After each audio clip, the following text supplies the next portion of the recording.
Hello friend, welcome to my channel Mavika. Welcome to DElEd class study.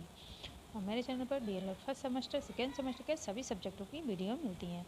और सभी सब्जेक्टों की video की मैंने प्ले लिस्ट बना ली है, जो कि आप लोगों को यहाँ पे आप लोगों को सभी वीडियो अरेंज वे में मिल जाएंगी, तो आप लोग वहाँ जाके चेक कर सकते हैं। और डीएलएड सेकेंड सेमेस्टर के सभी सब्जेक्ट मेरे द्वारा आप लोगों से मैं सारा सिलेबस डिस्कस कर देंगे। आज की वीडियो में हम सामाजिक अध्ययन का सिलेबस डिस्कस करूँगी। आप लोगों को अगर मेरे चैनल की वीडियो अच्छी लगती है तो प्लीज़ लाइक करें, सब्सक्राइब करें, कमेंट करें और अपने जो भी कॉलेज ग्रुप हैं उनमें शेयर करें, ताकि उन बच्चों की भी हेल्प हो सके। और आप उनकी हेल्प करेंगे तो आपकी हेल्प होगी।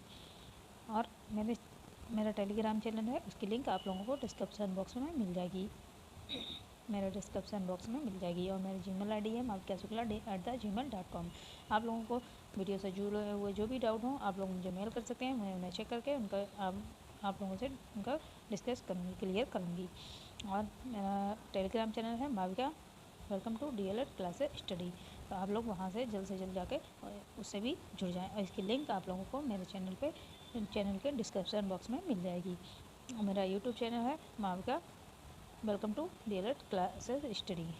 और जो भी मेरे चैनल की जो भी वीडियो होती हैं उनसे आप लोगों की थोड़ी भी हेल्प होती है तो प्लीज़ मेरे चैनल को लाइक करें, सब्सक्राइब करें और आपके जो भी कॉलेज ग्रुप है उनमें शेयर करें और कमेंट करें, और कमेंट करके बताएं कैसी लगती हैं आप लोगों को वीडियो।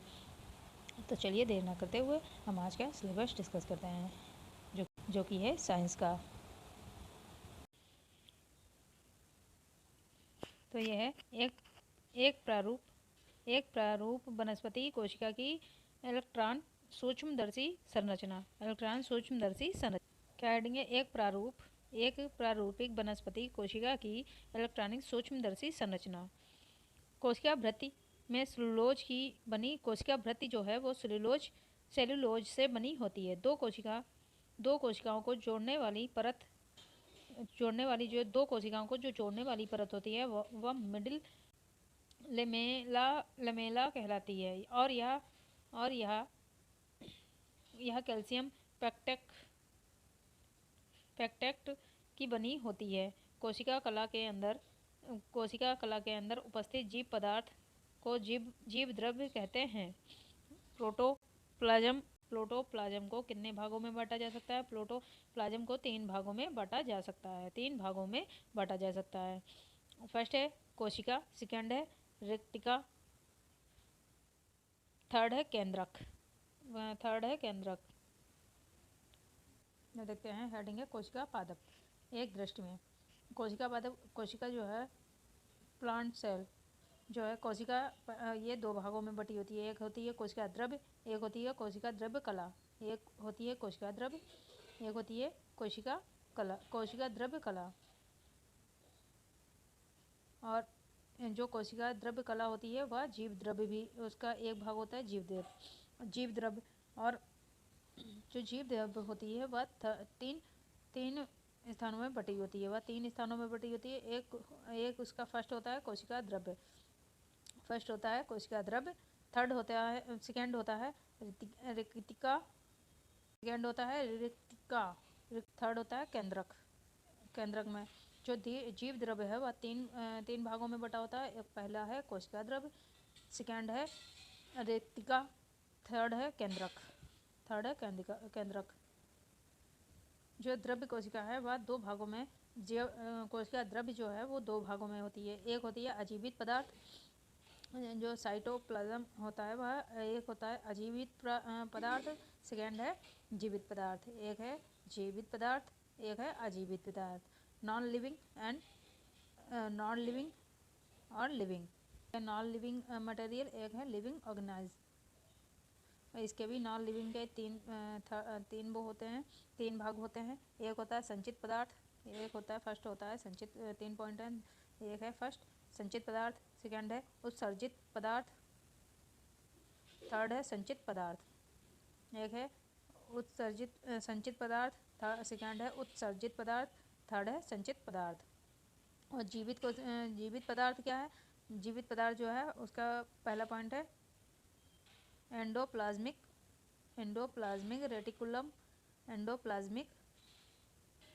रेटिकुलम, सेकंड है माइटोकांड्रिया, थर्ड है गाल्गी काय 4 है राइबोसोम 4 है राइबोसोम। 5 है लाइसोसोम 5 है लाइसोसोम। अब देख लेते हैं केंद्रक पदार्थ में है केंद्रक कला और सेकेंड है केंद्रक द्रव्य। एक है केंद्रक कला, एक है केंद्रक द्रव्य। और ये सब जो है ये जीवित कोशिका में जीवित कोशिका में है के भागों में बटे हैं। 6 है लवक 7 है माइक्रोवाइंडेज। अब ये भी लवक जो है वो तीन भागों में बटा है, अवर्णीय लवक, वर्णीय लवक और थर्ड है हरित लवक। यह जो लवक है वह भी तीन भागों में बटा है। एक है अवर्णीय लवक, सेकेंड है वर्णीय लवक, थर्ड है हरित लवक। और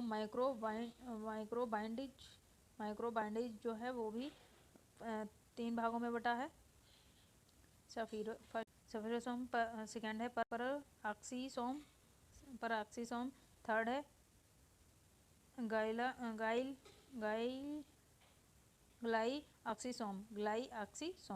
ग्लाइऑक्सीसोम।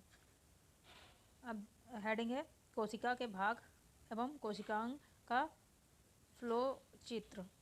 क्या है? कोशिका के भाग एवं कोशिकांग का फ्लो चित्र। कोशिकाएं के कुछ कोशिकाओं की संरचना के बारे में जानकारी प्राप्त करते हैं। फर्स्ट है अंतःप्रद्रवी जलिका एवं एंडोप्लाज्म रेटिकुलम। कोशिका हेडिंग है कोशिका द्रव्य में महीन शक्ति झिल्लीदार अनियमित नलिकाओं का घना जाल होता है। कोशिका द्रव्य में महीन सख्त झिल्लीदार अनियमित नलिकाओं का जाल बना होता है। जाल जैसी बनी हुई होती हैं झिल्ली के अंदर, महीन झिल्ली के अंदर। इस जलिका को अंतःप्रद्रवी जलिका एवं एंडोप्लाज्मिक रेटिकुलम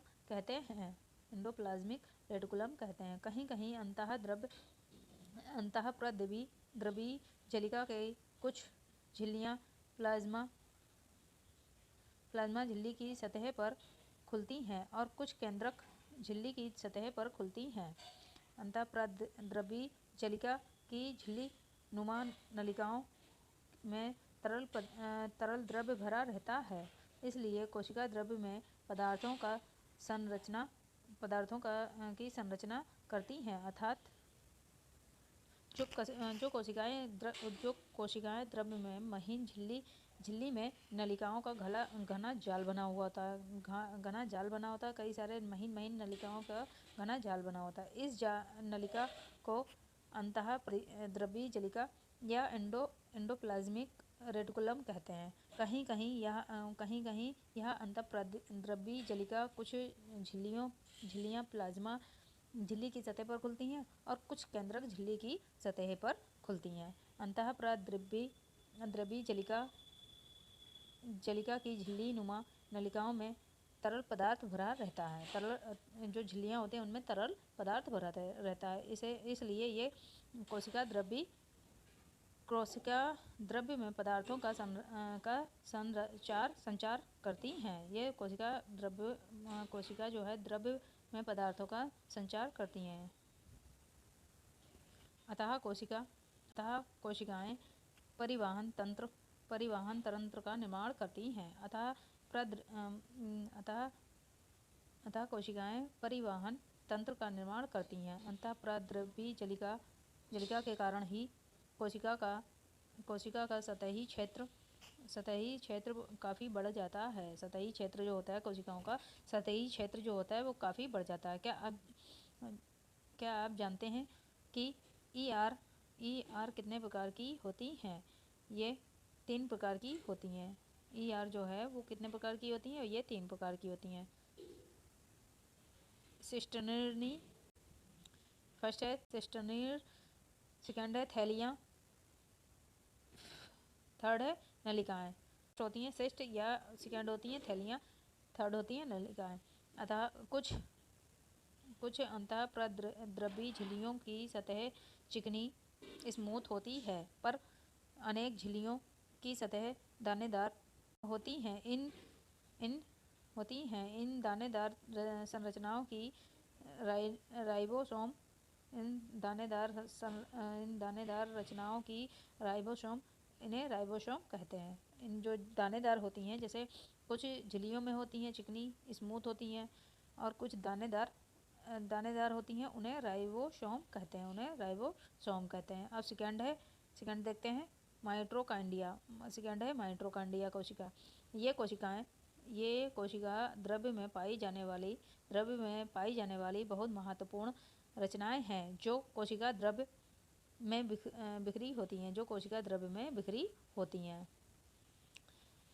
प्रकाश सूक्ष्मदर्शी में ये जो कोशिकाएं द्रव्य में पाई जाने वाली होती हैं और बहुत महत्वपूर्ण रचनाएं होती हैं। जो कोशिका द्रव्य में बिखरी होती हैं। प्रकाश सूक्ष्मदर्शी में ये सूक्ष्म क्षणों का धागेनुमा दानेदार या गोलाकार दिखाई देते हैं। क्या आप जानते हैं माइटोकांड्रिया की खोज? एक ये नोट है, माइटोकांड्रिया की खोज अल्टमैन तथा फ्लेमिंग ने 1882 में की थी। माइटोकांड्रिया की खोज जो है किसने की थी? माइटोकांड्रिया की खोज अल्टमैन तथा फ्लेमिंग ने 1882 में की थी। माइटोकांड्रिया की विस्तृत रचना का ज्ञान इलेक्ट्रॉन सूक्ष्मदर्शी से प्राप्त होता है। माइटोकांड्रिया की रचना का ज्ञान जो है सूक्ष्मदर्शी से इलेक्ट्रॉन सूक्ष्मदर्शी से दिखाई पड़ती है। प्रत्येक माइटोकांड्रिया एक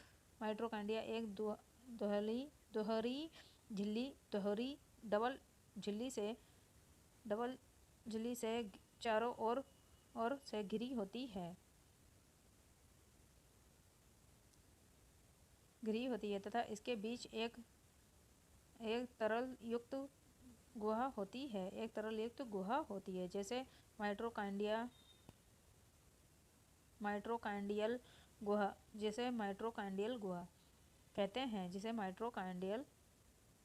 कहते हैं। माइटोकांड्रिया की भीतरी झिल्ली से अनेक प्रवर्ध निकलकर माइटोकांड्रिया गुहा में लटकते रहते हैं, जिनको क्रिस्टी कहते हैं, तथा जिनमें कोशिकाएं श्वसन से संबंधित एंजाइम मौजूद होता है, जिसको क्रिस्टी कहते हैं, तथा जिसमें कोशिकीय श्वसन से संबंधित एंजाइम मौजूद होते हैं। माइटोकांड्रिया कोशिकीय श्वसन के सक्रिय स्थल। माइटोकांड्रिया कोशिकीय श्वसन के सक्रिय स्थल हैं। सक्रिय स्थल क्या हैं? ये माइटोकांड्रिया का जो है ये चित्र है। माइटोकांड्रिया इलेक्ट्रॉन सूक्ष्मदर्शी संरचना। जहाँ कोशिकीय श्वसन प्रक्रम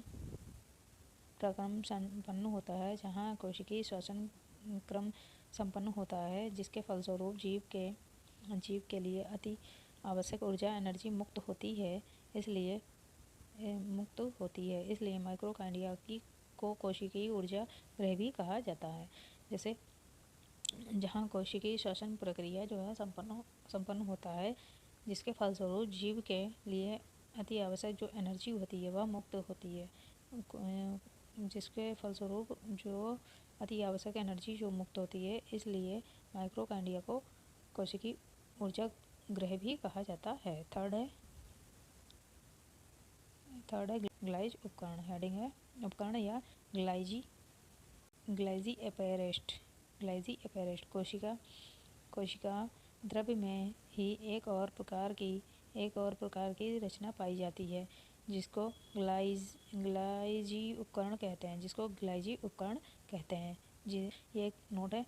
ग्लाइजी काय की खोज सर्वप्रथम 1898 में कैमिलो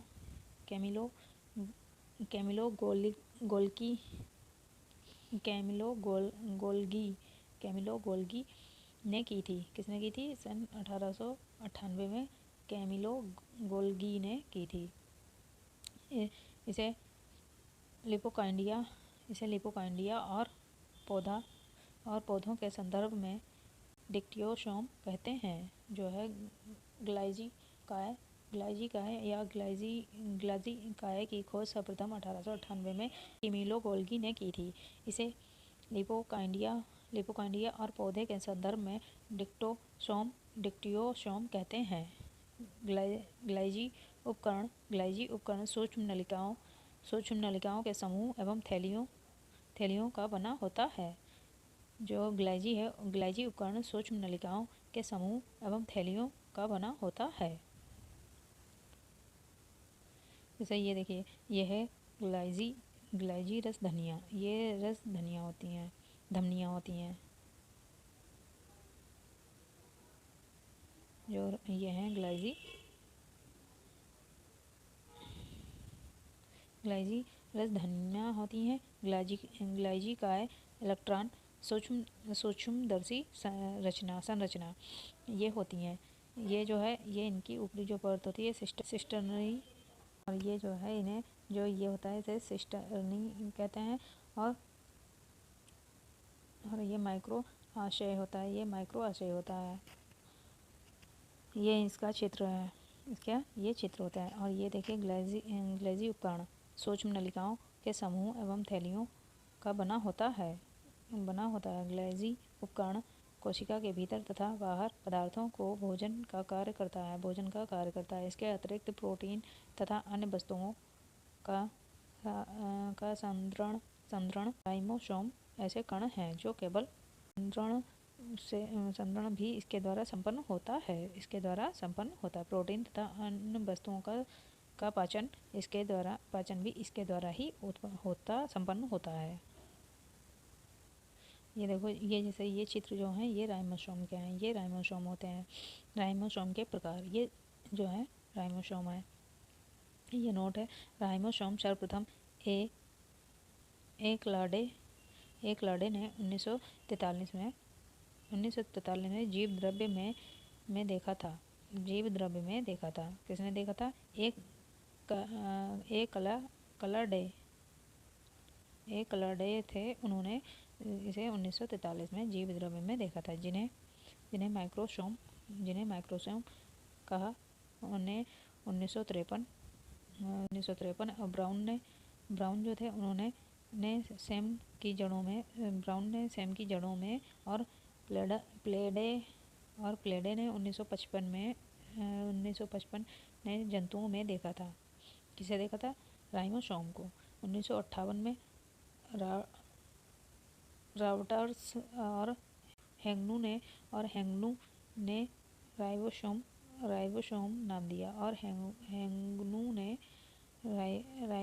नाम दिया इलेक्ट्रॉन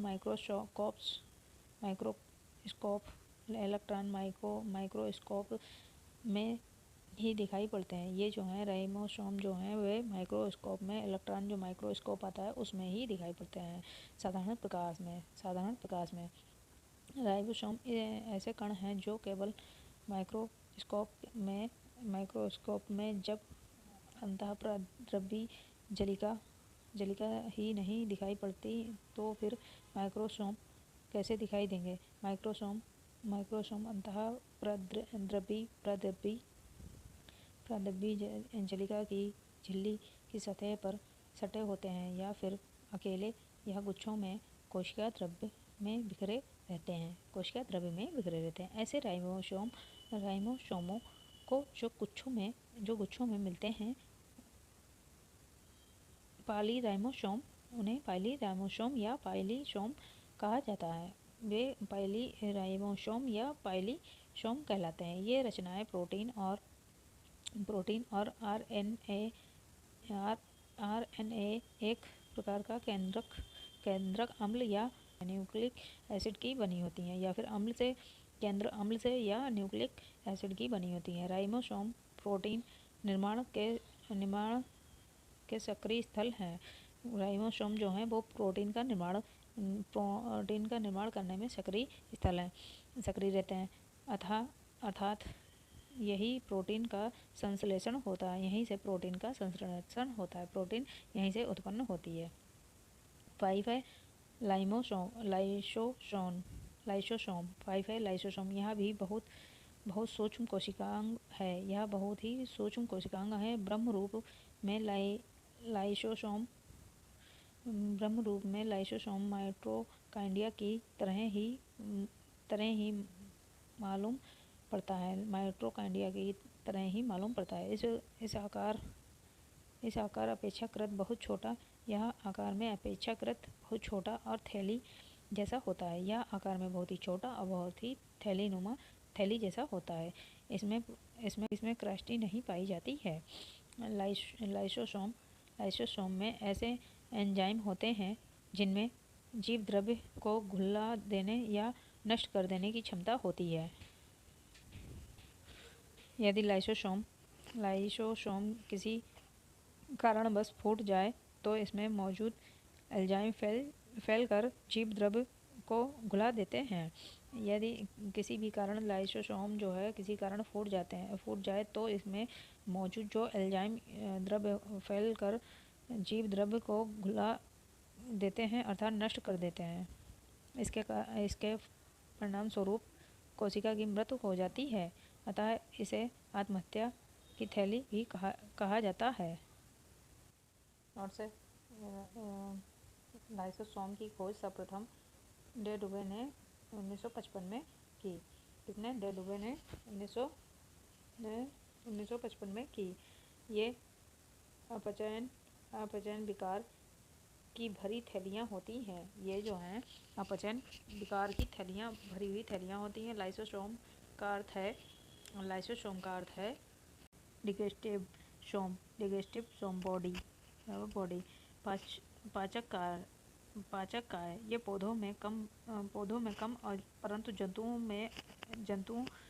कोशिका में अधिक मिलती है। ये जो है लाइसोसोम ये पौधों में कम और परंतु जंतु कोशिका में अधिक मिलती है। 6 है लवक। 6 हेडिंग है। अब लवक के बारे में जान लेते हैं। लवक पदार्थ कोशिकाओं में ये अत्यंत महत्वपूर्ण रचनाएं हैं। जो जंतुओं में समानता नहीं पाई जाती हैं। लवक कोशिका के चारों ओर बिखरे रहते हैं। ये कोशिका के चारों ओर लवक कोशिका द्रव्य में चारों ओर बिखरे रहते हैं।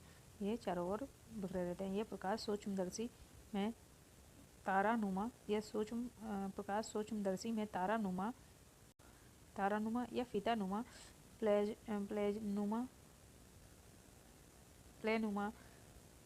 प्लायनुमा या कुंडलाकार जलिकामाएँ और तस्त्रीनुमा दिखाई पड़ते हैं। ये जो प्रकाश सूक्ष्मदर्शी में तारानुमा, फीतानुमा, प्यालेनुमा या कुंडाकार या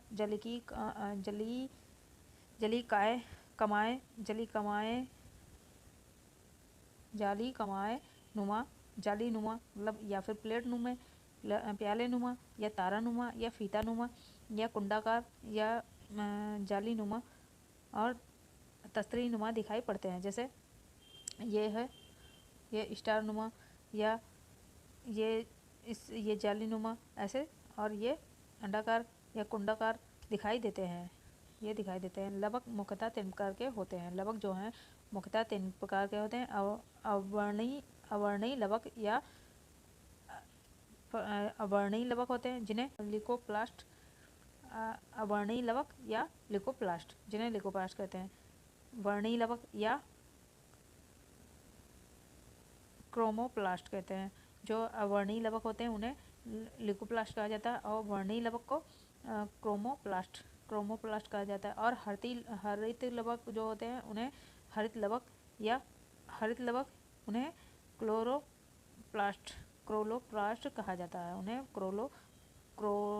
क्लोरोप्लास्ट कहा जाता है। अवर्णीय लवक मुख्यतः जड़ की कोशिका में पाए जाते हैं। जो अवर्णीय लवक होते हैं वो मुख्यतः जड़ों की कोशिकाओं में पाए जाते हैं और खाद्य संचय का कार्य करते हैं। और जो खाद्य संचय का कार्य करते हैं। वर्णीय लवक जो है फूलों और बीजों में पाए जाते हैं। वो बीजों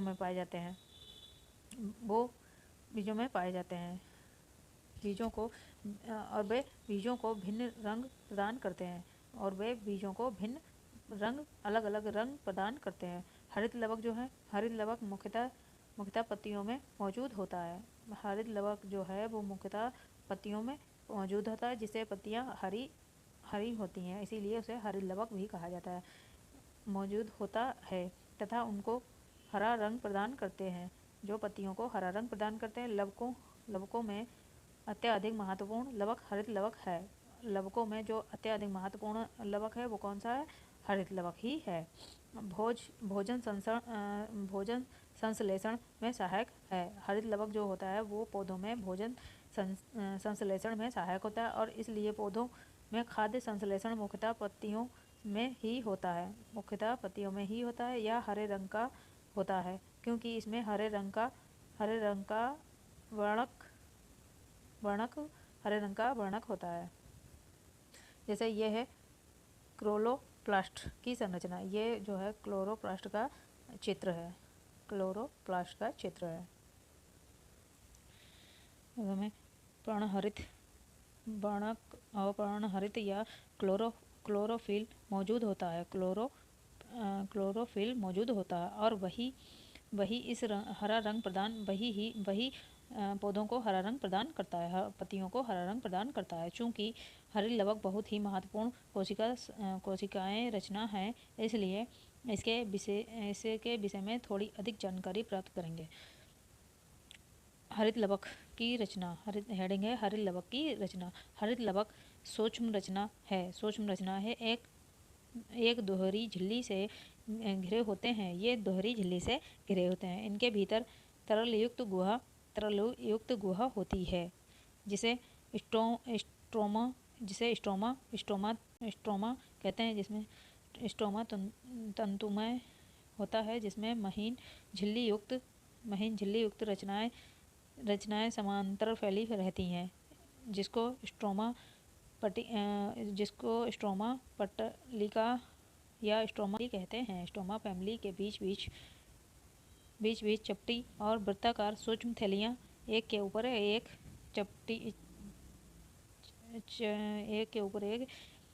चिपटी रहती हैं, समूह में व्यक्त होती हैं। इन्हें थैलीनुमा रचनाओं को थाइलैकोइड्स कहते हैं। प्रत्येक थाइलैकोइड के समूह को ग्रेनम कहते हैं। प्रत्येक हरित लवक में 40 से 60 ग्रेनम होते हैं। ग्रेना एक दूसरे से स्ट्रोमा पट्टिकाओं द्वारा संयोजित होते हैं। प्रत्येक थाइलैकोइड एक हरी महीन झिल्ली से बना होता है, जिसमें पर्णहरित तथा अन्य पदार्थ मौजूद होते हैं। यह नहीं कि कोशिका के सारे क्लोरोफिल हरित लवक में ही होते हैं, वरन ये पर्णहरित या